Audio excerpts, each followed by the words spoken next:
इस वेले ਦੀਆਂ ਮੁੱਖ ਖਬਰਾਂ ਸੀਬੀਐਸਈ ਦੇ ਨਤੀਜਿਆਂ ਨੂੰ ਲੈ ਕੇ ਪੰਜਾਬ ਦੇ ਵੱਖ-ਵੱਖ ਸ਼ਹਿਰਾਂ ਤੋਂ ਸਾਹਮਣੇ ਆ ਰਹੀਆਂ ਹਨ। ਜਿਸ ਤਰ੍ਹਾਂ ਕਿ ਕਨਵੈਂਟ ਬੋਰਡ ਆਫ ਸਕੂਲ ਐਜੂਕੇਸ਼ਨ ਵੱਲੋਂ 10ਵੀਂ ਅਤੇ 12ਵੀਂ ਦੇ ਨਤੀਜੇ ਐਲਾਨ ਦਿੱਤੇ ਗਏ ਹਨ। ਵੱਖ-ਵੱਖ ਜ਼ਿਲ੍ਹਿਆਂ ਵਿੱਚ ਬੱਚਿਆਂ ਵੱਲੋਂ ਵੱਖੋ-ਵੱਖਰੀਆਂ ਪੋਜੀਸ਼ਨਾਂ ਕਾਇਮ ਕੀਤੀਆਂ ਗਈਆਂ ਹਨ।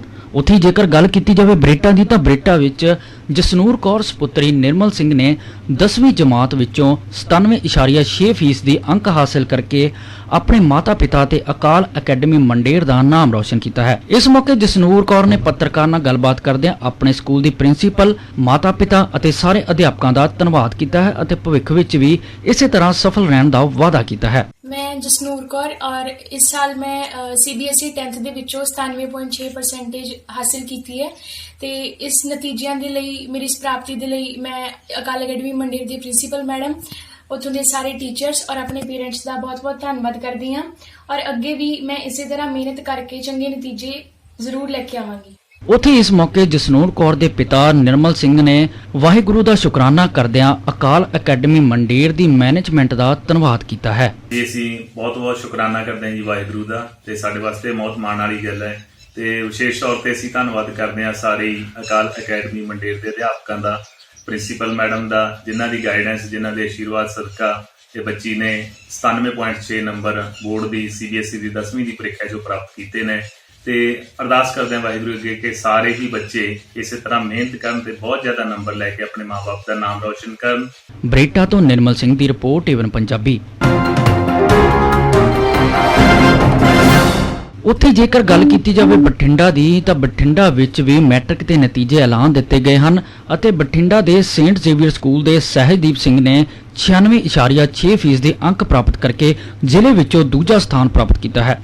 ਸਹਿਜਦੀਪ ਸਿੰਘ ਨੇ ਦੱਸਿਆ ਕਿ ਉਹਨਾਂ ਦੀ ਸਫਲਤਾ ਦੇ ਪਿੱਛੇ ਸਭ ਤੋਂ ਵੱਡਾ ਹੱਥ ਉਹਨਾਂ ਦੇ ਅਧਿਆਪਕਾਂ ਦਾ ਹੈ, ਜਿਨ੍ਹਾਂ ਨੇ ਉਸ ਨੂੰ ਸਮੇਂ-ਸਮੇਂ ਅਨੁਸਾਰ ਗਾਈਡ ਕੀਤਾ। ਮੇਰਾ ਨਾਮ ਸਹਿਜਦੀਪ ਸਿੰਘ ਹੈ। ਮੈਂ ਜ਼ਿਲ੍ਹਾ ਬਠਿੰਡਾ ਦਾ ਰਹਿਣ ਵਾਲਾ ਹਾਂ। ਮੈਂ ਆਪਣੇ 10ਵੀਂ ਜਮਾਤ ਵਿੱਚ ਸੇਂਟ ਜ਼ੇਵੀਅਰ ਸਕੂਲ ਵਿੱਚੋਂ ਕੀਤੀ ਹੈ ਅਤੇ ਸਭ ਤੋਂ ਪਹਿਲਾਂ ਮੈਂ ਆਪਦੇ ਸਾਰੇ ਸਕੂਲ ਦੇ ਅਧਿਆਪਕਾਂ ਦਾ ਅਤੇ ਆਪਣੇ ਟਿਊਸ਼ਨ ਟੀਚਰਾਂ ਦਾ ਬਹੁਤ-ਬਹੁਤ ਧੰਨਵਾਦ ਕਰਦਾ ਹਾਂ। ਮੇਰੀ ਟਿਊਸ਼ਨ ਸਹਿਗਲ ਸਰ ਅਤੇ ਸਿੰਗਲਾ ਸਰ ਕੋਲ ਸੀ। ਉਹਨਾਂ ਨੇ ਹਮੇਸ਼ਾ ਹੀ ਮੈਨੂੰ ਬਹੁਤ ਹੀ ਮੋਟੀਵੇਟ ਕੀਤਾ ਅਤੇ ਮੈਨੂੰ ਅੱਗੇ ਵਧਣ ਲਈ ਆਪਣਾ ਹੋਰ ਉਤਸ਼ਾਹ ਦਿੱਤਾ। ਜਦੋਂ ਵੀ ਮੈਨੂੰ ਲੱਗਦਾ ਸੀ ਵੀ ਮੇਰੇ ਕਦੇ ਨੰਬਰ ਘੱਟ ਆਏ ਟੈਸਟਾਂ ਵਿੱਚ ਅਤੇ ਮੈਨੂੰ ਥੋੜ੍ਹਾ ਡਿਪਰੈਸ਼ਨ ਜਿਹਾ ਹੁੰਦਾ ਸੀ ਤਾਂ ਉਹਨਾਂ ਨੇ ਮੈਨੂੰ ਹਮੇਸ਼ਾ ਹੀ ਅੱਗੇ ਲੈਣ ਲਈ ਮੋਟੀਵੇਟ ਕੀਤਾ। ਮੇਰੀ ਫੈਮਿਲੀ ਦਾ ਵੀ ਬਹੁਤ ਯੋਗਦਾਨ ਹੈ। ਮੇਰੀ ਫੈਮਿਲੀ ਨੇ ਹਮੇਸ਼ਾ ਹੀ ਮੈਨੂੰ ਪੜ੍ਹਨ ਲਈ ਮੋਟੀਵੇਟ ਕੀਤਾ ਅਤੇ ਮੈਨੂੰ ਫੋਨ ਨਹੀਂ ਦਿੱਤਾ ਹਜੇ ਤੱਕ ਵੀ, ਕਿਉਂਕਿ ਉਹਨਾਂ ਨੂੰ ਲੱਗਦਾ ਸੀ ਵੀ ਪੜ੍ਹਾਈ ਸਭ ਤੋਂ ਅੱਗੇ ਹੈ। ਅਤੇ ਹੋਰ ਵੀ ਮੈਂ ਆਪਣੇ ਸਾਰੇ ਟੀਚਰਸ, ਮੇਰੇ ਦੋਸਤਾਂ ਦਾ ਵੀ ਬਹੁਤ ਯੋਗਦਾਨ ਹੈ। ਮੇਰੇ ਦੋਸਤਾਂ ਨੇ ਹਮੇਸ਼ਾ ਹੀ ਮੇਰੀ ਵਧੀਆ ਲਈ ਹੀ ਸੋਚਿਆ। ਉਹਨਾਂ ਨੇ ਹੁਣ ਵੀ ਮੇਰੇ ਵਧੀਆ ਪੋਜੀਸ਼ਨ ਆਉਣ 'ਤੇ ਉਹਨਾਂ ਨੇ ਬਹੁਤ ਮੈਨੂੰ ਵਧਾਈਆਂ ਦਿੱਤੀਆਂ। ਅਤੇ ਮੇਨ ਤਾਂ ਮੈਂ ਆਪਣੇ ਟੀਚਰਸ ਬਾਰੇ ਹੀ ਕਹੂੰਗਾ ਜਿਨ੍ਹਾਂ ਨੇ ਹਮੇਸ਼ਾ ਹਰ ਔਖੇ ਸਮੇਂ ਵਿੱਚ ਮੇਰੀ ਹੈਲਪ ਕੀਤੀ ਅਤੇ ਮੈਂ ਉਹਨਾਂ ਸਾਰਿਆਂ ਦਾ ਧੰਨਵਾਦ ਕਰਦਾ ਹਾਂ ਅਤੇ ਮੈਂ ਆਪਣੀ ਇਸ ਅਚੀਵਮੈਂਟ ਬਾਰੇ ਬਹੁਤ ਖੁਸ਼ ਹਾਂ। ਮੈਂ ਕਾਫੀ ਟਾਈਮ ਪੜ੍ਹਦਾ ਰਿਹਾ, ਕਿਉਂਕਿ ਹੁਣ ਸਾਨੂੰ ਸਕੂਲ ਵਿੱਚੋਂ ਛੁੱਟੀਆਂ ਹੋਣ ਤੋਂ ਬਾਅਦ ਪੇਪਰਾਂ ਦੀ ਤਿਆਰੀ ਲਈ ਮੈਂ 9-10 ਘੰਟੇ ਲਗਾਉਂਦਾ ਸੀ ਅਤੇ ਮੈਂ ਸ਼ਿਫਟਾਂ ਵਿੱਚ ਲਾ ਦਿੰਦਾ ਸੀ ਵੀ ਪਹਿਲਾਂ ਪੜ੍ਹ ਕੇ ਫਿਰ ਥੋੜ੍ਹਾ ਟਾਈਮ ਰੈਸਟ ਲੈ ਕੇ ਫਿਰ ਤੋਂ ਪੜ੍ਹਦਾ ਸੀ। ਅੱਗੇ ਕੀ ਕਰਨ ਦਾ ਟੀਚਰ ਹੈ? ਅੱਗੇ ਮੈਂ 12th ਤੋਂ ਬਾਅਦ NDA ਵਿੱਚ ਜਾਣਾ ਚਾਹੁੰਦਾ, ਵੀ ਮੈਂ ਆਰਮੀ ਆਫਿਸਰ ਬਣਨਾ ਚਾਹੁੰਦਾ ਹਾਂ ਅਤੇ ਮੈਂ ਮੋਹਾਲੀ ਵਿੱਚ AFPI ਇੰਸਟੀਟਿਊਟ ਹੈ, ਮੇਰੀ ਉੱਥੇ ਸਿਲੈਕਸ਼ਨ ਹੋਈ ਹੈ ਅਤੇ ਉਹ ਆਰਮੀ ਲਈ ਟ੍ਰੇਨਿੰਗ ਦਿੰਦੇ ਆ ਅਤੇ ਮੈਂ ਉੱਥੇ ਜਾ ਕੇ ਆਪਣਾ ਸੁਪਨਾ ਪੂਰਾ ਕਰਨਾ ਚਾਹੁੰਦਾ। ਤੁਸੀਂ ਆਰਮੀ ਕਿਉਂ ਚੁਣੀ? ਕਿਉਂਕਿ ਮੈਨੂੰ ਲੱਗਦਾ ਵੀ ਆਰਮੀ 'ਚ ਜਿਹੜੀ ਗਲੋਰੀਅਸ ਅਤੇ ਐਡਵੈਂਚਰਸ ਲਾਈਫ ਹੈ, ਜਿਹੜੀ ਉੱਥੇ ਲੋਕ ਆਪਣੇ ਨਾਲ ਟਰੀਟ ਹੁੰਦੀ ਹੈ, ਆਪਣੇ ਜਿਵੇਂ ਆਪਾਂ ਉੱਥੇ ਰਹਿਣ ਦਾ ਤਰੀਕਾ ਹੈ ਉਹ ਕਿਤੇ ਹੋਰ ਨਹੀਂ ਮਿਲ ਸਕਦਾ ਅਤੇ ਅਲੱਗ ਹੀ ਜ਼ਿੰਦਗੀ ਹੈ ਉੱਥੇ। ਤਾਂ ਮੈਨੂੰ ਅਤੇ ਦੂਜੀ ਗੱਲ, ਮੈਂ ਆਪਣੇ ਦੇਸ਼ ਦੀ ਵੀ ਸੇਵਾ ਕਰਨਾ ਚਾਹੁੰਦਾ ਹਾਂ, ਤਾਂ ਮੈਨੂੰ ਲੱਗਿਆ ਵੀ ਆਰਮੀ ਹੀ ਮੇਰੇ ਲਈ ਸਭ ਤੋਂ ਸਹੀ ਕਿੱਤਾ ਹੈ ਜਿਹੜਾ ਮੈਂ।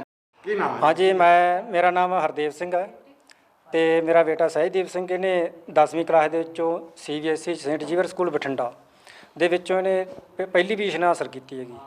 ਤੁਸੀਂ ਕੀ ਕੰਮ ਕਰਦੇ ਹੋ? ਅਸੀਂ ਦੋਨੇ ਆਪ ਮੀਆਂ ਬੀਵੀ ਟੀਚਰ ਲੱਗੇ ਹੋਏ ਹਾਂ, ਸਰਕਾਰੀ ਟੀਚਰ ਹਾਂ ਅਤੇ ਸਾਡੇ ਬੱਚੇ ਨੂੰ ਅਸੀਂ ਵੀ ਮਿਹਨਤ ਇਹਨੇ ਪ੍ਰਫੁੱਲਤ ਇੰਨੀ ਮਿਹਨਤ ਕੀਤੀ ਹੈ ਤਾਂ ਕਿ ਅਸੀਂ ਇਹਨੂੰ ਕਹਿੰਦੇ ਰਹਿੰਦੇ ਬੇਟਾ ਤੂੰ ਪੈ ਜਾ ਹੁਣ ਵੀ ਪੜ੍ਹਾਈ ਦਾ ਸੌਂ ਜਾ ਹੁਣ ਜਾ ਕੇ ਵੀ ਟਾਈਮ ਬਹੁਤ। ਕਹਿੰਦਾ ਨਹੀਂ ਡੈਡੀ ਮੇਰਾ ਕੰਮ ਰਹਿੰਦਾ ਹਜੇ। ਅਤੇ ਇਸ ਤਰ੍ਹਾਂ ਹੀ ਲਗਨ ਨਾਲ ਮਿਹਨਤ ਕਰਦਾ ਸੀ।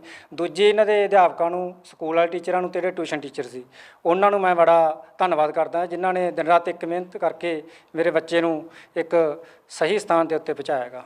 ਹੁਣ ਕੀ ਮਹਿਸੂਸ ਕਰਦਾ ਜੀ? ਹੁਣ ਸਾਨੂੰ ਬਹੁਤ ਖੁਸ਼ੀ ਹੈ ਸਰ, ਬਹੁਤ ਜ਼ਿਆਦਾ ਖੁਸ਼ੀ ਹੈ।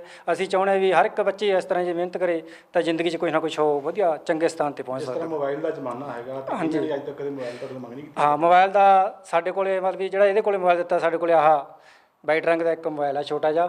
ਇਹ ਸਿਰਫ ਜਦੋਂ ਘਰੇ ਆ ਜਾਂਦਾ ਆ ਕੇ ਫ਼ੋਨ ਕਰਕੇ ਦੱਸਦਾ ਸੀ ਪਾਪਾ ਮੈਂ ਘਰੇ ਆ ਗਿਆ, ਕਿਉਂਕਿ ਅਸੀਂ ਦੋਨੇ ਡਿਊਟੀ ਕਰਦੇ ਹਾਂ, ਬਾਹਰ ਹੁੰਦੇ ਹੈਗੇ ਤੇ ਬਸ ਹੋਰ ਇਹਨੇ ਮੋਬਾਈਲ ਕਦੇ ਨਹੀਂ ਯੂਜ਼ ਕੀਤਾ। ਹੋਰ ਬੱਚਿਆਂ ਨੂੰ ਕੀ ਸਿੱਖਿਆ ਦੇਣੀ ਚਾਹੋਗੇ? ਬੱਚਿਆਂ ਨੂੰ ਇਹੀ ਸਿੱਖਿਆ ਦੇਣੀ ਚਾਹੁੰਦੇ ਹਾਂ ਜੀ, ਅੱਜ ਕੱਲ੍ਹ ਦਾ ਜਿਹੜਾ ਜ਼ਮਾਨਾ ਟੈਕਨੋਲੋਜੀ ਦਾ ਚੱਲਦਾ ਹੈ, ਵੈਸੇ ਟੈਕਨੋਲੋਜੀ ਦਾ ਯੁੱਗ ਬਹੁਤ ਵਧੀਆ ਯੁੱਗ ਹੈ, ਪਰ ਬੱਚਿਆਂ ਨੂੰ ਕੀ ਹੈ ਵੀ ਪੜ੍ਹਾਈ ਕਰਨ ਲਈ ਇੱਕ ਟੀਚਾ ਪ੍ਰਾਪਤ ਕਰਨ ਦੇ ਲਈ ਜ਼ਰੂਰੀ ਹੈ ਵੀ ਇਹਨਾਂ ਨੂੰ ਆਪਣੀ ਮਿਹਨਤ ਸਿਰ ਤੋੜ ਕਰਨੀ ਚਾਹੀਦੀ ਹੈ, ਮਨ ਲਗਾ ਕੇ ਕਰਨੀ ਚਾਹੀਦੀ ਹੈ। ਅਤੇ ਅਜਿਹੇ ਮੋਬਾਈਲਾਂ ਤੋਂ ਜਿੱਥੇ ਕੋਈ ਮਤਲਬ ਵੀ ਆਪਾਂ ਵੇਸਲੈਸ ਚੀਜ਼ਾਂ ਨੇ ਆਪਣਾ ਟਾਈਮ ਖਰਾਬ ਕਰਦੇ ਹਾਂ, ਇਹਨਾਂ ਤੋਂ ਗੁਰੇਜ਼ ਕਰਨਾ ਚਾਹੀਦਾ ਹੈ। ਹਾਂਜੀ, ਕੀ ਨਾਮ ਹੈ ਜੀ, ਕੀ ਕਹਿਣਾ ਚਾਹੁੰਦੇ? ਮੇਰਾ ਨਾਮ ਪਰਮਜੀਤ ਕੌਰ ਜੀ, ਮੇਰਾ ਬੇਟਾ ਸਹਿਜਦੀਪ ਸਿੰਘ, ਜਿਵੇਂ ਤੁਹਾਨੂੰ ਸਾਰਿਆਂ ਨੂੰ ਪਤਾ ਹੈ, ਚੰਗੇ ਨੰਬਰ ਮਤਲਬ 97.8% ਨੰਬਰ ਲੈ ਕੇ ਇਹਨੇ ਵਧੀਆ ਪੋਜੀਸ਼ਨ ਹਾਸਲ ਕੀਤੀ ਹੈ। ਇਹ ਸ਼ੁਰੂ ਤੋਂ ਹੀ ਮਿਹਨਤੀ ਸੀ, ਵੀ ਮੈਨੂੰ ਪਤਾ ਹੀ ਸੀ ਵੀ ਇਹ ਬਹੁਤ ਅੱਗੇ ਜਾਊਗਾ, ਜਿਵੇਂ ਹੁਣ ਮੈਨੂੰ ਅੱਗੇ ਵੀ ਹੈਗਾ ਵੀ ਇਹ ਕੀ ਪ੍ਰਾਪਤ ਉਹਦਾ ਕਰਨਾ ਚਾਹੁੰਦਾ ਜ਼ਿੰਦਗੀ 'ਚ ਜ਼ਰੂਰ ਕਰੂਗਾ। ਇੰਨੀ ਲਗਨ, ਮੈਂ ਕਹਿੰਦੀ ਹਾਂ ਇੰਨਾ ਸਿਰੜ ਵੀ ਲੱਗਦਾ ਹੀ ਸੀ ਸਾਨੂੰ, ਅਤੇ ਵੀ ਜੇ ਕੰਮ ਕੁਛ ਵੀ ਪਿਆ ਘਰੇ, ਕੋਈ ਰਿਸ਼ਤੇਦਾਰ ਆ ਜਾਏ, ਕੋਈ ਭੈਣ ਭਾਈ ਆ ਜਾਏ, ਕੋਈ ਖਾਣ ਪੀਣ, ਤਾਂ ਇਹਨੂੰ ਕਾਸੇ ਦਾ ਨਹੀਂ, ਸਿਰਫ ਪੜ੍ਹਾਈ, ਕੱਲੀ ਪੜ੍ਹਾਈ। ਇਹਨੇ ਕਦੇ ਕਿਸੇ ਸਾਡੇ ਤੋਂ ਕਿਸੇ ਚੀਜ਼ ਦੀ ਡਿਮਾਂਡ ਨਹੀਂ ਕੀਤੀ ਵੀ ਮੈਂ TV ਦੇਖਣਾ ਹੈ ਜਾਂ ਮੈਂ ਫੋਨ ਦੇਖਣਾ ਹੈ, ਇਹੋ ਜਿਹਾ ਕੁਛ ਨਹੀਂ। ਸਿਰਫ ਇਹਨੂੰ ਆਪਣੀਆਂ ਕਿਤਾਬਾਂ ਦੇ ਨਾਲ ਹੀ ਮਤਲਬ ਵਾਹ ਵਾਸਤਾ ਹੈ। ਅਤੇ ਅਸੀਂ ਆਪ ਖੁਦ ਟੀਚਰ ਹਾਂ, ਸਾਨੂੰ ਵੀ ਦੇਖੋ ਪਤਾ ਹੀ ਹੈ, ਕਿਉਂਕਿ ਇਸ ਕਿੱਤੇ 'ਚ ਵੀ ਕਿਵੇਂ ਮਤਲਬ ਇਸ ਟਾਈਮ ਬੱਚਿਆਂ ਨੂੰ ਦੇਣਾ। +2 ਤੱਕ ਦਾ ਸਮਾਂ ਜਿਹੜਾ ਬੱਚਿਆਂ ਦੇ ਲਈ ਸਭ ਤੋਂ ਵਧੀਆ ਹੈ, ਅਤੇ ਮੈਨੂੰ ਲੱਗਦਾ ਵੀ ਅਸੀਂ ਸਹੀ ਦਿਸ਼ਾ 'ਚ ਹੀ ਜਾ ਰਹੇ ਹਾਂ, ਅਤੇ ਸਾਡਾ ਬੱਚਾ ਵਧੀਆ ਹੀ ਕਰ ਰਿਹਾ ਜਿਵੇਂ ਸਾਨੂੰ ਸੀਗਾ ਵੀ ਕਰੇ, ਅਤੇ ਬਹੁਤ ਹੀ ਜ਼ਿਆਦਾ ਮਿਹਨਤ ਕੀਤੀ ਹੈ। ਮੈਂ ਆਪਦੇ ਬੱਚੇ ਤੋਂ ਬਹੁਤ ਖੁਸ਼ ਹਾਂ। ਤੁਹਾਡੇ ਕਿੰਨੇ ਬੱਚੇ ਤੇ ਕੀ ਕਰਦੇ ਜੀ? 2 ਹੀ ਬੱਚੇ ਆ ਜੀ ਮੇਰੇ, ਬੇਟਾ ਵੱਡਾ ਹੈ, ਬੇਟੀ ਹਜੇ 7th ਕਲਾਸ 'ਚ ਹੈ, ਅਤੇ ਮੈਨੂੰ ਉਮੀਦ ਹੈ ਵੀ ਮੇਰੀ ਬੇਟੀ ਵੀ ਇਹਦੇ ਪਿੱਛੇ ਐਵੇਂ ਜਾਵੇਗੀ, ਇਹਨੂੰ ਦੇਖ ਦੇਖ ਕੇ ਸਿੱਖਦੀ ਹੈ, ਅਤੇ ਉਮੀਦ ਹੀ ਸੀਗੀ ਵੀ ਇੰਨੇ ਨੰਬਰ ਲਊਗਾ, ਅਤੇ ਖੁਸ਼ੀ ਹੈ ਮੈਨੂੰ, ਬੇਹੱਦ ਹੀ ਖੁਸ਼ੀ ਹੈ। ਕਿ ਬੇਟੀ ਨੂੰ ਤੁਸੀਂ ਵੀ ਵੱਧ ਪੜਾਉਣਾ ਚਾਹੁੰਦੇ? ਮੈਂ ਤਾਂ ਬਹੁਤ ਜ਼ਿਆਦਾ ਪੜ੍ਹਾਉਣਾ ਚਾਹੁੰਦੀ ਹਾਂ ਜੀ। ਮੈਨੂੰ ਐਂ ਲੱਗਦਾ ਵੀ ਪੜ੍ਹਾਈ ਤੋਂ ਵੱਧ ਕੁਛ ਵੀ ਨਹੀਂ। ਮੈਂ ਆਪ ਵੀ ਪਹਿਲਾਂ ਜਿਸ ਫੈਮਿਲੀ 'ਚੋਂ ਵੀ ਸੀਗਾ, ਆਪਣਾ ਜਿਵੇਂ ਪੁਰਾਣਾ ਸਮਾਂ ਸੀ, ਉਦੋਂ ਇੰਨਾ ਪੜ੍ਹਾਈ ਦੇ ਵਿੱਚ ਉਹ ਨਹੀਂ ਸੀ। ਮੈਂ ਆਪ ਵੀ ਮਤਲਬ ਸਟਰਗਲ ਕਰਕੇ ਹੀ ਲਾਈਫ ਦੇ ਵਿੱਚ ਮਤਲਬ ਆਪਦੀ ਟੀਚਿੰਗ ਡਿਪਾਰਟਮੈਂਟ 'ਚ ਮੈਂ ਜੋਬ ਕਰਦੀ ਹਾਂ। ਮੇਰੇ ਹਸਬੈਂਡ ਵੀ, ਅਸੀਂ ਦੋਨੋਂ ਹੀ ਗੌਰਮੈਂਟ ਟੀਚਰ ਹਾਂ, ਅਤੇ ਸਾਨੂੰ ਐਂ ਸੀ, ਸਾਡਾ ਇੱਕੋ ਇੱਕ ਏਮ ਹੈ, ਮਤਲਬ ਬਠਿੰਡਾ ਸ਼ਹਿਰ ਦੇ ਵਿੱਚ ਆਉਣ ਦਾ ਹੀ ਏਮ ਇਹ ਹੈ ਵੀ ਜਿਹੜੇ ਸਾਡੀ ਬੱਚੇ ਦੀ ਐਜੂਕੇਸ਼ਨ ਆ ਉਹਦੇ ਵਿੱਚ ਕੋਈ ਕਮੀ ਨਾ ਰਹੇ। ਉੱਥੇ ਇਸ ਮੌਕੇ ਸਹਿਜਦੀਪ ਨੇ ਆਪਣੇ ਮਾਤਾ-ਪਿਤਾ ਦਾ ਵੀ ਧੰਨਵਾਦ ਕੀਤਾ ਹੈ। ਸਹਿਜਦੀਪ ਦੇ ਮਾਤਾ-ਪਿਤਾ, ਜੋ ਕਿ ਕਿੱਤੇ ਵਜੋਂ ਅਧਿਆਪਕ ਹੀ ਹਨ, ਉਹਨਾਂ ਨੇ ਕਿਹਾ ਕਿ ਉਹਨਾਂ ਦੇ ਪੁੱਤਰ ਵੱਲੋਂ ਲਗਾਤਾਰ ਦਿਨ-ਰਾਤ ਮਿਹਨਤ ਕਰਕੇ ਇਹ ਮੁਕਾਮ ਹਾਸਲ ਕੀਤਾ ਗਿਆ ਹੈ। ਉਹਨਾਂ ਦਾ ਇਹ ਵੀ ਕਹਿਣਾ ਹੈ ਕਿ ਉਸ ਦੀ ਸਫਲਤਾ ਦੇ ਪਿੱਛੇ ਸੋਸ਼ਲ ਮੀਡੀਆ ਤੋਂ ਦੂਰ ਰਹਿਣ ਦਾ ਸਭ ਤੋਂ ਵੱਡਾ ਰੋਲ ਹੈ। ਉੱਥੇ ਜੇਕਰ ਗੱਲ ਕੀਤੀ ਜਾਵੇ ਲੁਧਿਆਣਾ ਦੀ, ਤਾਂ ਲੁਧਿਆਣਾ ਵਿੱਚ ਐਲਾਨੇ ਗਏ CBSE ਦੇ ਨਤੀਜਿਆਂ ਵਿੱਚ ਕੁੜੀਆਂ ਨੇ ਇੱਕ ਵਾਰ ਫਿਰ ਤੋਂ ਵਧੀਆ ਪ੍ਰਦਰਸ਼ਨ ਕੀਤਾ ਹੈ। ਲੁਧਿਆਣਾ ਵਿੱਚ ਅਨਾਹਦ ਗਿੱਲ ਨੇ 99.4% ਦੇ ਅੰਕ ਪ੍ਰਾਪਤ ਕੀਤੇ ਹਨ। ਇਸੇ ਤਰ੍ਹਾਂ ਦੂਜੇ ਬੱਚਿਆਂ ਨੇ ਆਪਣੀਆਂ ਭਵਿੱਖ ਦੀਆਂ ਯੋਜਨਾਵਾਂ ਅਤੇ ਸਫਲਤਾ ਦੇ ਰਾਜ਼ ਬਾਰੇ ਦੱਸਿਆ, ਜਿਨ੍ਹਾਂ ਨੇ ਕਿਹਾ ਕਿ ਨਿਯਮਿਤ ਅਧਿਐਨ ਕਰਨਾ ਅਤੇ ਸਕੂਲ ਨੂੰ ਨਾ ਖੁੰਝਣਾ ਸਭ ਤੋਂ ਜ਼ਰੂਰੀ ਹੈ। ਇਸ ਤੋਂ ਇਲਾਵਾ ਅਨਾਹਦ ਗਿੱਲ ਨੇ ਆਪਣੇ ਮਾਪਿਆਂ ਅਤੇ ਸਕੂਲ ਦਾ ਧੰਨਵਾਦ ਕੀਤਾ ਅਤੇ ਕਿਹਾ ਕਿ ਉਹ ਇਸ ਬੁਲੰਦੀਆਂ ਤੇ ਆਪਣੇ ਮਾਤਾ-ਪਿਤਾ ਅਤੇ ਸਕੂਲ ਦੀ ਸਦਕਾ ਪਹੁੰਚੀ ਹੈ। अनहद गिल, ਕਿਵੇਂ ਰਿਜ਼ਲਟ ਆਇਆ? रिजल्ट बहुत अच्छा है, 99.4% आए हैं। अगर बेस्ट 5 लें, उस मेन सब्जेक्ट्स के 98.6 हैं। ਕਿਵੇਂ ਤਿਆਰੀ ਸੀ ਤੇ पूरे साल कंसिस्टेंसी रखी थी, but result of course doubt रहता है, एक्सपेक्टेड नहीं था इतना, बट बहुत खुशी हुई है। और किसको क्रेडिट देंगे इसको? क्रेडिट ऑफ कोर्स पेरेंट्स ने बहुत सपोर्ट किया है, टीचर्स ने बहुत अच्छा पढ़ाया। मैंने ट्यूशन बिल्कुल नहीं लगाई थी 10th तक, एंड टीचर्स ने बहुत ज़्यादा अच्छी तरह सपोर्ट करा और बहुत अच्छे कंसेप्ट क्लियर करे थे। और अभी क्या प्लानिंग है फ्यूचर के लिए? क्या फ्यूचर मैंने अभी मेडिकल लिया और मैंने बहुत अच्छे होप है कि गवर्नमेंट कॉलेज से MBBS करना है। अंसा महेंद्रू, कितने मार्क्स आए? बेस्ट 5 में 99.2 और अगर मेन 5 देखें तो 98.4। तो किमें करना चाहोगे, किमें मेहनत की? टीचर्स का बहुत बड़ा रोल था। जब भी हम चाहते थे कि डाउट्स हैं या कुछ है, उन्होंने हमेशा टाइम दिया है हमें। They never said no to us. और आई रिकमेंड कि स्कूल क्लासेस नहीं मिस करनी चाहिए, वेरी इंपॉर्टेंट। ओके, तो क्या प्लानिंग अभी, क्या कर रहे हैं? I am pursuing non medical and I am trying to go to IIT, then I'll go for civil services। क्या नाम है जी? नाम किधर है? Pankhuri Dawar. कितने % पर marks? Best of 5 I have got 99% and otherwise 98.2%. Okay, क्या किसको श्रेय देंगे उतना से? I would give to my teachers, सारी supportive faculty है, most of all my parents and सबसे ज़्यादा important the God। ओके, तो क्या कर रही हैं फ्यूचर में? अभी I am going for medical and I would like to get a government seat, अच्छी सी सीट बन के एक ऐसी पोजीशन पे where I can make my parents feel proud. Ludhiana ਤੋਂ ਪ੍ਰਦੀਪ ਭੰਡਾਰੀ ਦੀ ਰਿਪੋਰਟ, ਏਵਨ Punjabi.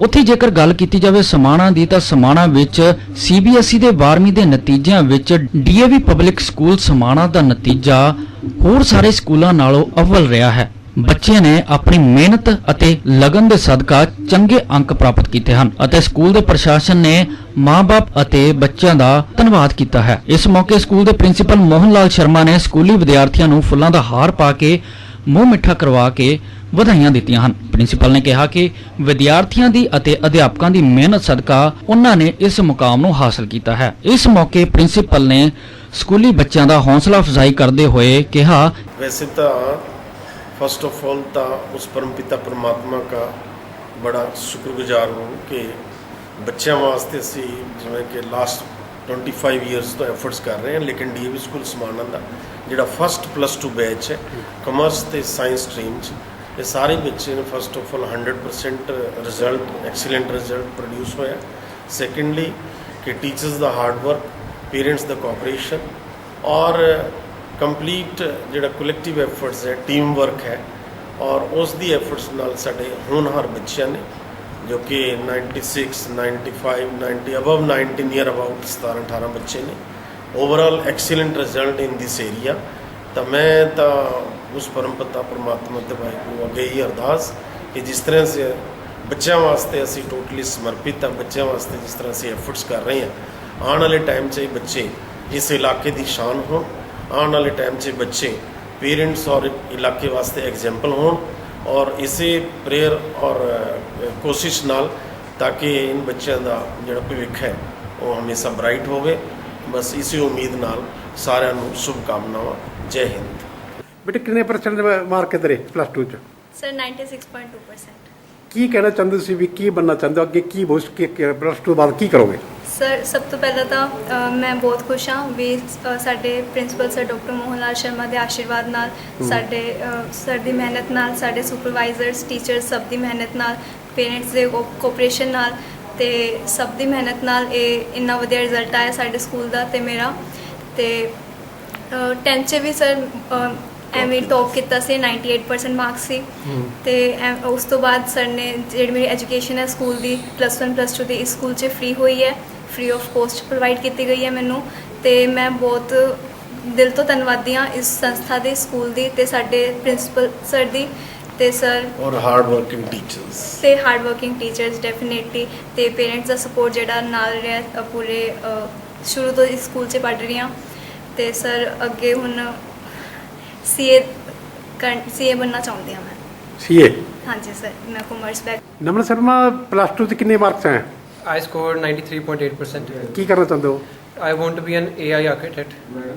Yes, and I am very much thankful for the school, teachers, and the staff.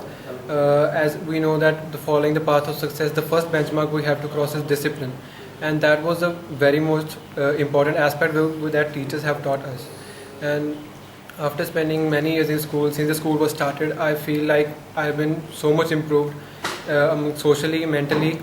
And also we have got a social recognition because our sir is so much disciplined and hardworking and we are blessed to have him. ਸਮਾਨਤ ਅਸ਼ੋਕ ਕੁਮਾਰ ਦੀ report ਏਵਨ ਪੰਜਾਬੀ।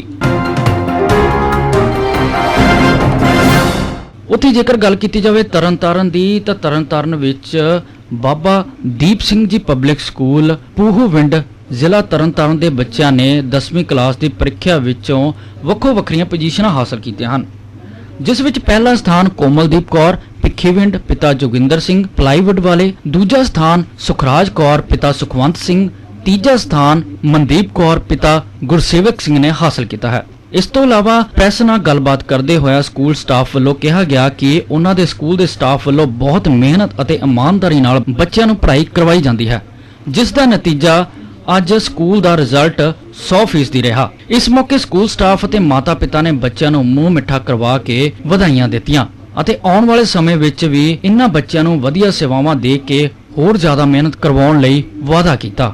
हमें बहुत ही अच्छा result दिया है।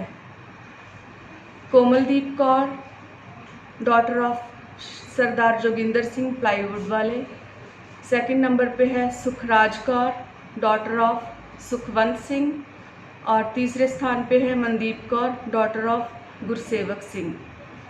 और शहीद बाबा दीप सिंह पब्लिक स्कूल पहूविंड के बच्चों ने बहुत ही अच्छी तरह से इस बार अपना रिज़ल्ट लेके आए हैं, जो कि 100% है और मैं इन सबको बधाई देती हूँ। Congratulations to all my students, ताकि फ्यूचर में भी ये उपलब्धियाँ प्राप्त करें और अपने माँ बाप का नाम रोशन करें। ਤਰਨਤਾਰਨ ਤੋਂ ਹਰਵਿੰਦਰ ਭਾਟੀਆ ਤੇ ਅਮਰਗੌਰ ਸਿੰਘ ਦੀ ਰਿਪੋਰਟ। ਉੱਥੇ ਜੇਕਰ ਗੱਲ ਕੀਤੀ ਜਾਵੇ ਪੰਜਾਬ ਤੋਂ ਬਾਹਰ ਦੇ ਸੂਬੇ ਹਰਿਦੁਆਰ ਦੀ, ਤਾਂ ਹਰਿਦੁਆਰ ਵਿੱਚ 10ਵੀਂ ਦੀ ਪ੍ਰੀਖਿਆ ਦੇ ਨਤੀਜਿਆਂ ਵਿੱਚ ਲੜਕੀਆਂ ਨੇ ਬਾਜ਼ੀ ਮਾਰੀ ਹੈ। ਬੁੱਧਵਾਰ ਨੂੰ ਜਾਰੀ ਕੀਤੇ ਗਏ CBSE 10ਵੀਂ ਦੀ ਪ੍ਰੀਖਿਆ ਨਤੀਜਿਆਂ ਵਿੱਚ ਲੜਕੀਆਂ ਦਾ ਦਬਦਬਾ ਰਿਹਾ। ਹਰਿਦੁਆਰ ਵਿੱਚ ਰੁੜਕੀ ਦੇ ਹਰਸ਼ ਗੁਪਤਾ ਨੇ ਜ਼ਿਲ੍ਹੇ ਵਿੱਚ ਜਿੱਥੇ ਟੌਪ ਕੀਤਾ ਹੈ, ਉੱਥੇ ਹੀ ਟੌਪ 10 ਵਿੱਚ ਕਈ ਲੜਕੀਆਂ ਨੇ ਬਾਜ਼ੀ ਮਾਰੀ ਹੈ। ਕੁੱਲ ਮਿਲਾ ਕੇ ਵੇਖਿਆ ਜਾਵੇ ਤਾਂ ਲੜਕੀਆਂ ਇਸ ਸਮੇਂ ਲੜਕਿਆਂ ਨਾਲੋਂ ਕਿਤੇ ਅੱਗੇ ਚੱਲ ਰਹੀਆਂ ਹਨ। DPS ਪੇਲ ਰਾਣੀਪੁਰ ਦੀ ਤਾਸ਼ੀ ਬੰਸਲ ਨੇ 98.8% ਦੀ ਨੰਬਰ ਲੈ ਕੇ ਪ੍ਰਦੇਸ਼ ਵਿੱਚ 5ਵੇਂ ਸਥਾਨ ਉੱਤੇ, ਜਦੋਂ ਕਿ ਹਰਿਦੁਆਰ ਜ਼ਿਲ੍ਹੇ ਵਿੱਚ 3ਜਾ ਸਥਾਨ ਪ੍ਰਾਪਤ ਕੀਤਾ ਹੈ ਅਤੇ ਆਪਣੇ ਪਰਿਵਾਰ ਦਾ ਨਾਮ ਰੋਸ਼ਨ ਕੀਤਾ ਹੈ। निष्ठा गर्ग, मेरा नाम निष्ठा गर्ग है और मैं 10वीं कक्षा की छात्र हूँ और मेरे 98% आए। मैं जल्दी तो नहीं उठ पाती थी क्योंकि मेरे रूटीन में नहीं था, आदत में नहीं था, तो मैं लेट जाग कर पढ़ाई करती थी और बस सारे NCERT पे ज़्यादा फोकस किया था और लास्ट में सारा रिवाइज करके और बहुत सारे टेस्ट प्रैक्टिस करके, सैम्पल पेपर्स प्रैक्टिस करके, साइड बुक से भी सैम्पल पेपर सिर्फ पेपर्स कर रहे थे लास्ट टाइम पे तो, और वो आरटी के चैप्टर्स लर्न कर रखे थे बिल्कुल A to Z। नहीं, उम्मीद तो नहीं थी इतनी कि इससे ज़्यादा की थी, मतलब मैथ्स में थोड़ा सा कम रह गए, फुल की उम्मीद थी। बाकी हिंदी में काफ़ी शॉकिंग रहा रिज़ल्ट, तो अच्छा रहा जो भी। तो आज परिवार सबने कॉन्ग्रेचुलेट करा, इवन बड़े पापा और दादी तो मेरी काफ़ी खुश थे, पापा भी काफ़ी खुश थे, मम्मा भी काफ़ी खुश थी और मम्मा का तो सपोर्ट भी काफ़ी रहा। मम्मा से ही बातचीत रहती थी और उनसे ही पढ़ाई का पूरा वो उनका ही योगदान था पूरी पढ़ाई में। टीचर्स को क्या? टीचर्स का भी काफ़ी सपोर्ट रहा, मतलब एक्स्ट्रा क्लासेस लेते थे। जब हिंदी थोड़ा सा वीक था मेरा तो मैं मैम के पास लाइब्रेरी में जब स्कूल बंद हुए तब फिर से जाती थी और पढ़ती थी। मैंने अभी 10th पास किया है और 10 में मेरे 98.8% आए हैं। उठती तो मैं नॉर्मल टाइम पे ही थी, बट उसके बाद मेरा रूटीन रहता था कि मेरे को नहाकर कम से कम 2 घंटे पढ़ना है, उसके बाद लंच करके और फिर मैं कोशिश करती थी कि मैं जितनी सेल्फ स्टडी कर पाऊँ उतनी कर सकती हूँ, और अगर मेरे को कोई डाउट्स होते थे तो फिर मैं पापा को अप्रोच करती थी, मतलब पापा मेरे डाउट्स क्लियर कर देते थे। स्कूल में सारे टीचर्स ने बहुत ज़्यादा सपोर्ट किया है। मैंने कभी भी कोई डाउट पूछा है तो ऐसा कभी नहीं हुआ कि मेरे को रिप्लाई ना आया हो, हमेशा मेरे को मोटिवेट किया है, और अगर मेरी कोई भी प्रॉब्लम्स होती थी तो वो मेरे को बताती थी कि कहाँ मैं ज़्यादा और इम्प्रूव कर सकती हूँ, और कभी उन्होंने मेरे को डीमोटिवेट नहीं किया कभी भी, मतलब ये नहीं बोला कि मैं नहीं कर सकती हूँ। उन्होंने हमेशा बोला है कि हाँ तुम और इम्प्रूव कर सकती हो और तुम अचीव कर लोगी, ऐसे उन्होंने बोला। ट्यूशन मैंने कभी नहीं ली, कोई ट्यूशन किसी क्लास में नहीं पढ़ा, मैं खुद सेल्फ स्टडी करती हूँ और पापा पढ़ाते हैं। मैं ऐसे बच्चे पाकर तो भैया बहुत मैं क्या सभी पेरेंट्स ऐसे बच्चे पाकर के बहुत धन्य हो जाएंगे, जिनको ना कभी पढ़ने के लिए कहना पड़ता है ना कुछ कहना पड़ता है, और वो बच्चे अपनी ज़िंदगी में बहुत सक्सेस हो जाते हैं बिना किसी संसाधनों के। ज़्यादा इसमें कोई गैजेट्स नहीं दिए जाते बच्चों को, 24 घंटे बच्चे नेट पे नहीं चिपके रहते, कोई पर्टिकुलर कोचिंग सेंटर्स नहीं दिए जाते, फिर भी बच्चे ऐसे कामयाबी की जो शिखर छूते हैं वो वाकई में काबिल तारीफ़ है। जिस तरह वो खेलती है, उसके अपने शौक़ है, वो उसको BTS का एक म्यूज़िक बहुत पसंद है, देखती है थोड़ी बहुत देर, अपना उसको पता है उसको करना क्या है लाइफ में, उसके अपने गोल्स हैं, थोड़ी बहुत देर देखा है, उसको बंद कर दिया, फिर अपना पढ़ने के लिए बैठ गई। हरिद्वार तो नरेश तोमर की रिपोर्ट एवन पंजाबी।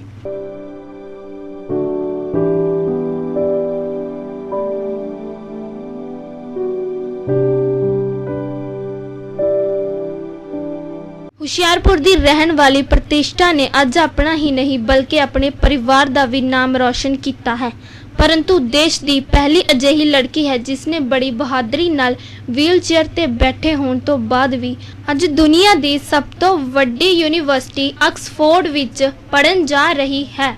ਅੱਜ ਉਸ ਦੇ ਪਰਿਵਾਰ ਨੂੰ ਉਸ ਤੇ ਬੜਾ ਮਾਣ ਹੈ ਕਿ ਉਹਨਾਂ ਦੀ ਬੇਟੀ ਦੇ ਹੌਸਲੇ ਬੜੇ ਬੁਲੰਦ ਹਨ।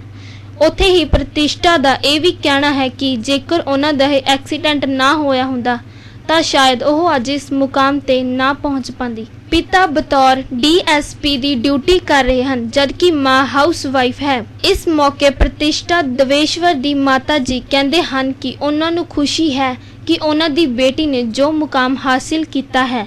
ਜਿਸ ਵਿੱਚ ਜ਼ਿਆਦਾ ਤੋਂ ਜ਼ਿਆਦਾ ਯੋਗਦਾਨ ਖੁਦ ਪ੍ਰਤਿਸ਼ਠਾ ਦਵੇਸ਼ਵਰ ਦਾ ਹੈ। ਅਜਿਹੇ ਸਮੇਂ ਵਿੱਚ ਵੱਡੇ ਤੋਂ ਵੱਡੇ ਤੰਦਰੁਸਤ ਕੁਝ ਕਰਨ ਦੀ ਹਿੰਮਤ ਨਹੀਂ ਕਰ ਪਾਉਂਦੇ। ਇਸ ਵਿੱਚ ਪ੍ਰਤਿਸ਼ਠਾ ਦਵੇਸ਼ਵਰ ਨੇ ਇਹ ਮੁਕਾਮ ਹਾਸਿਲ ਕਰਕੇ ਇੱਕ ਮਿਸਾਲ ਕਾਇਮ ਕਰ ਦਿੱਤੀ ਹੈ।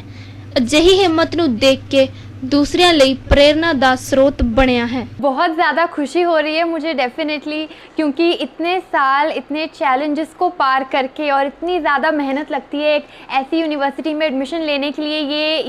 एक रात की मेहनत का रिज़ल्ट नहीं होता, एक साल की मेहनत का नहीं होता, बट सालों साल की मेहनत जो है वो रंग लाई है। मेरे वेल विशर्स जो हैं, मेरी फैमिली, पेरेंट्स, सबकी दुआएं काम आई हैं आज, तो बहुत ज़्यादा खुशी है। बिल्कुल, जब मैं 13 साल की थी तब मेरा रोड एक्सीडेंट हो गया था, जिसमें मुझे स्पाइनल कॉर्ड इंजरी हुआ, जिसकी वजह से चेस्ट बिलो पैरालिसिस हो गया और मुझे व्हीलचेयर यूज़ करनी पड़ी उसके बाद। तो तब ऐसा ज़रूर लगा कि कहीं ना कहीं अब मैं कुछ कर नहीं पाऊँगी, क्योंकि आप 13 साल के बच्चे हैं और आपको डॉक्टर आके कहे कि बेटा तुम अब कभी चल नहीं सकती, तो ऐसा लगा एकदम से ज़िंदगी ख़त्म हो गई। अब सपने देखने का शौक़ तो मुझे बचपन से ही था, बट ऐसा लगा कि वो सपने अब कभी पूरे नहीं हो पाएंगे। तो काफ़ी निराशा हुई मुझे भी, मेरे पेरेंट्स को भी, बट हमेशा मुझे ये ज़रूर मेरे मन में एक इच्छा शक्ति जो थी मेरी, वो काफ़ी स्ट्रॉन्ग थी, जो विल पावर है। तो इसलिए मैंने हमेशा यही अपने आप को समझाया कि चाहे अब मैं चल नहीं सकती, पर मैं दुनिया को उड़ के दिखाऊंगी। मैं बिल्कुल कहते हैं कि एजुकेशन इज़ एम्पावरमेंट, तो मैं पढ़ाई करके खुद को सशक्त बनाऊंगी और मैं अपने सारे सपने पूरे करूंगी।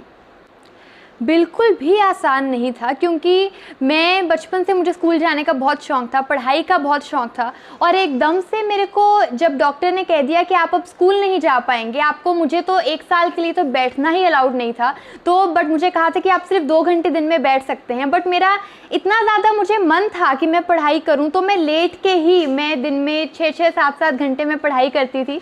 तो उसके बाद भी मुझे यहाँ पे, मैं जेम्स कैम्ब्रिज इंटरनेशनल स्कूल में मैंने पढ़ाई की है, उन्होंने बहुत साथ दिया, मेरे टीचर्स ने, मैनेजमेंट ने, सबने बहुत साथ दिया। तो मैंने वहीं से अपनी 10th की, मैंने 10th में टॉप किया, मैंने 12th की, मैंने 12th में टॉप किया।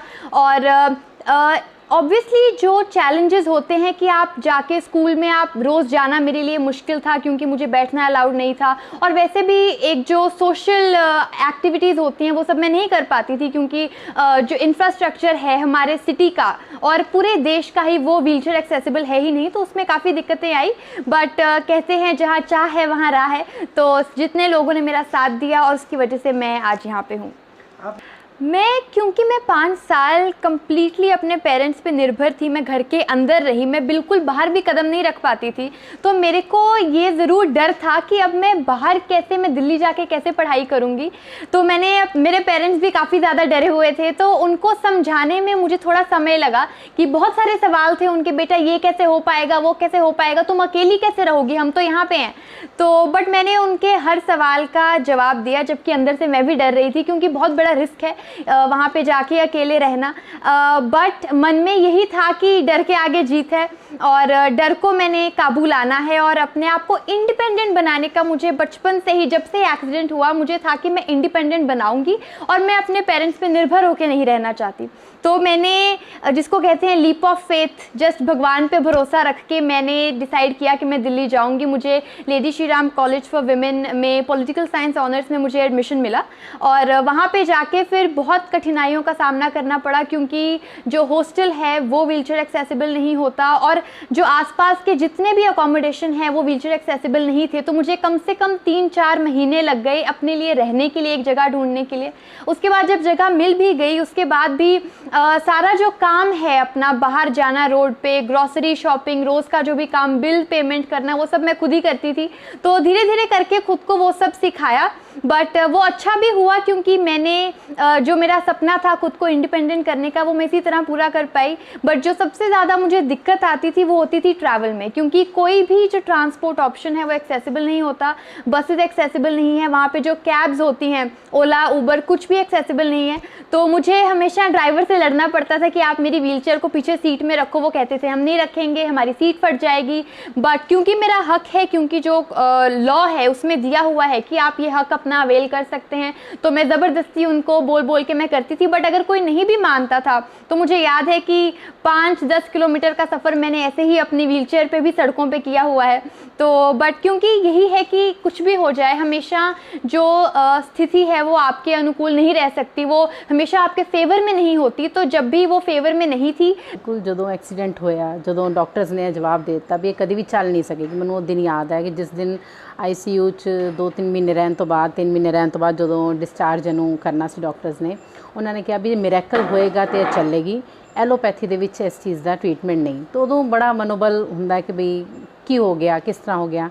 ਲੇਕਿਨ ਟਾਈਮ ਦੇ ਨਾਲ ਅਸੀਂ ਆਪਣੇ ਆਪ ਨੂੰ ਵੀ ਸਮਝਾਇਆ, ਇਹਨੂੰ ਵੀ ਸਮਝਾਇਆ, ਔਰ ਲੇਕਿਨ ਇਹਦੀ ਪੋਜ਼ਿਟਿਵਿਟੀ ਜਿਹੜੀ ਹੈ ਉਹ ਸਾਨੂੰ ਜ਼ਿਆਦਾ ਉਹਨੇ ਪੋਜ਼ਿਟਿਵ ਰੱਖਿਆ। ਇਹਦੀ ਐਨਰਜੀ ਨੇ, ਇਹਦੀ ਪੋਜ਼ਿਟਿਵਿਟੀ ਨੇ, ਇਹਦੇ ਹੌਸਲੇ ਨੇ ਸਾਨੂੰ ਜ਼ਿਆਦਾ ਪੋਜ਼ਿਟਿਵ ਰੱਖਿਆ। ਔਰ ਸਭ ਬਹੁਤ ਗਰਵ ਦੀ ਗੱਲ ਹੈ, ਬਹੁਤ ਗਰਵ ਦੀ ਗੱਲ ਹੈ। ਸਾਨੂੰ ਅੱਜ ਇੱਕ ਨਵੀਂ ਪਹਿਚਾਨ ਮਿਲੀ ਹੈ ਇਸ ਬੇਟੀ ਨੇ, ਜਿਹਨੂੰ ਕਿ ਅੱਜ ਤੋਂ 11 ਸਾਲ ਪਹਿਲੇ ਕਿਹਾ ਗਿਆ ਸੀ। ਸਾਨੂੰ ਲੱਗਦਾ ਸੀ ਔਰ ਰਿਸ਼ਤੇਦਾਰ, ਦੋਸਤ, ਫਰੈਂਡ ਸਰਕਲ ਸਭ ਇਹੀ ਕਹਿੰਦੇ ਸੀ ਬਹੁਤ ਬੁਰਾ ਹੋ ਗਿਆ, ਬੇਟੀ ਦਾ ਘਰ 'ਚ ਰਹੇਗੀ, ਕੀ ਕਰੇਗੀ। ਔਰ ਹੁਣ ਇਹਨੇ ਇੱਕ ਨਾਮ ਇਹਨੇ ਕਮਾਇਆ, ਸਾਨੂੰ ਇੱਕ ਨਵੀਂ ਪਹਿਚਾਨ ਦਿੱਤੀ ਹੈ, ਬਹੁਤ ਗਰਵ ਹੁੰਦਾ ਹੈ, ਬਹੁਤ ਅੱਛਾ ਲੱਗ ਰਿਹਾ ਹੈ।